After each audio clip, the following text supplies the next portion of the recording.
உரையாற்றிய திருமதி Sangeetha inspector of police marine police Cuddalore அவர்களுக்கு மீன்வளத்துறை சார்பாக நன்றியை தெரிவித்துக் கொள்கிறோம். அடுத்ததாக கடலோர காவல்படையிலிருந்து அதன் செயல்பாடுகள் குறித்து விளக்க உரையாற்ற திரு சரத்பாபு அவர்களை அன்புடன் அழைக்கிறோம். சார் கொஞ்சம் தமிழ்ல கொஞ்சம் பேசுவாரு, கொஞ்சம் குறைவாக பேசுவாரு.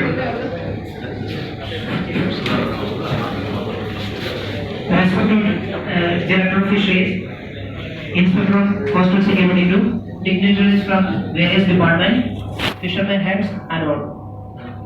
என்னோட பேரு ஷரத். நான் இந்தியன் கோஸ்ட் கார்டு பாண்டிச்சேரியிலிருந்து வரேன். கடலோர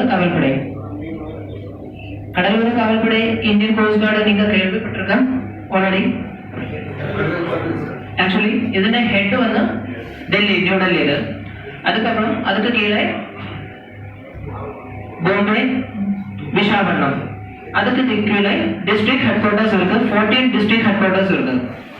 அந்த 14 டிஸ்ட்ரிக்ட் ஹெட் குவார்ட்டர்ஸ்ல 13th டிஸ்ட்ரிக்ட் ஹெட் குவார்ட்டர்ஸ் வந்து பாண்டிச்சேரி. அங்க இருந்து தான் நான் வரேன். ஒரு 2-3 டாபிக்ஸ் நான் சொல்லலாம். 5 to 10 minutes, only take 5 to 10 minutes, okay? First, role of Coast Guard. Indian Coast Guard is considered as the fourth armed force. நாலாவது armed force கன்சிடர் பண்றேன் Indian cost card. Sir already சொல்லியிருக்கு exclusive economic zone already சொல்லியிருக்கோம். 7500 nautical mile, 7502 nautical mile Indian cost line இருக்கு நமக்கு இந்தியக்கு. அந்த Indian cost லைனுக்குள்ள ஏதா marine pollutions അല്ലെങ്കിൽ ஏதா சர்ச் அண்ட் ரெஸ்கியூ ஆபரேஷன்ஸ் இதெல்லாம் வந்து கோஸ்ட் கார்டு தான் ஆபரேட் பண்றாங்க. கோஸ்ட் கார்டு தான் இதெல்லாம் ரெக்டிஃபை பண்ணிட்டு இருக்கு. ஓகே, ஃபர்ஸ்ட் என்னெல்லாம் டாக்குமெண்ட்ஸ் நீங்க ஃபிஷிங் போகும்போது எடுத்துட்டு போகணும் அந்த தெரியுமா? Ownership details, ownership boat ownership details அது வந்து பேப்பர் எடுத்துட்டு போகணும் first thing. Second thing biometric cards. Biometric cards எல்லாருக்கும் இருக்குன்னு நினைக்கிறேன். அதர்வைஸ் QR கோடு வச்சிருக்கேன், ஆதார் கார்டு அந்த இதை எடுத்துட்டு போங்க. ஆக்சுவலி இங்க ஷிப் சென்னையில இருந்து வர, பாம்பேல இருந்து வர அந்த ஷிப்ஸ் எல்லாம் பெட்ரோலிங் பண்ணும்போது அவங்க போர்டிங் ஆபரேஷன்ஸ் வந்து நடத்திட்டே இருக்கும். அந்த டைம்ல நீங்க வந்து அந்த ஐடி கார்டு காமிச்சா மட்டும்தான் அவங்களுக்கு தெரியும் ஓகே நீங்க வந்து இந்தியன் ஃபிஷர்மேன் தான், நீங்க வந்து ஃபிஷிங் பண்றீங்க, லீகலி ஃபிஷிங் பண்றீங்க. அந்த மாதிரி அவங்களுக்கு தெரியணும்னா உங்க வந்து அந்த ஐடென்டிட்டி கார்ட்ஸ் காமிக்கணும்.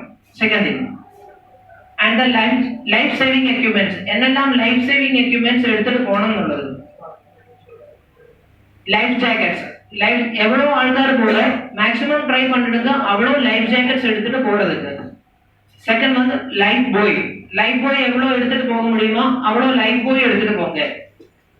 தேர்ட் திங் வந்து டிஸ்ட்ரெஸ் அலர்ட் டிரான்ஸ்மிட்டர். தெரியுமா? டிஸ்ட்ரெஸ் அலர்ட் டிரான்ஸ்மிட்டர் சப்சிடி ரைட்ல ஃபிஷரிஸ் டிபார்ட்மெண்ட்ல இருந்து கொடுத்துருக்கு.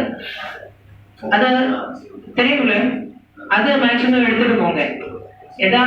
மேக்ஸிமம் ட்ரை பண்ணிடுங்க மொபைல் கம்யூனிகேஷன் ரேஞ்சுக்குள்ளே ஃபிஷிங் பண்றதுக்கு. ஸோ தட் ஏதாவது டிஸ்ட்ரெஸ் இருந்ததுன்னா சேம் டைம் ஃபோன் பண்ணி கோஸ்ட் கார்டுக்கு, மரைன் போலீஸ்னு எல்லாம் ஃபோன் பண்ணி சொல்லலாம். அந்த டோல் ஃப்ரீ நம்பர் என்ன 1554 அப்படின்னு ஒரு டோல் ஃப்ரீ நம்பர் இருக்கு. நீங்க மொபைல் கம்யூனிகேஷன் ரேஞ்ச்ல இருந்ததுன்னா ஏதாவது distress, if in case flooding வந்திருக்கு, போட்ல ஃப்ளட்டிங் ஆயிருக்கு அல்லது ஃபயர் ஆயிடுச்சு, அந்த டைம்ல நீங்க 1554ல சொல்லியிருந்தீங்கன்னா டைரக்டா இந்தியன் கோஸ்ட் கார்டு பக்கத்துல இருக்கிற இந்தியன் கோஸ்ட் கார்டு ஹெட் குவார்டர்ஸ்ல வந்து மெசேஜ் கிடைக்கும். சேம் டைம் நம்ம போட்ஸ் இல்லைன்னா சென்னையில இருந்து கரையில இருந்து ஏதாவது ஃபாஸ்ட் மெட்டீரியல் என்ன எடுத்துட்டு வர சொல்லுவோம், அது ஃபாஸ்ட் மீன்ஸ்ல அது பண்ணிடும். So that rescue operation will be happen smoothly.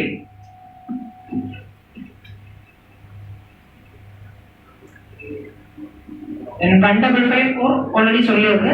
Next okay, அவ்வளவுதான். ஏதாவது டவுட் இருக்கா கோஸ்ட் கார்டை பற்றி?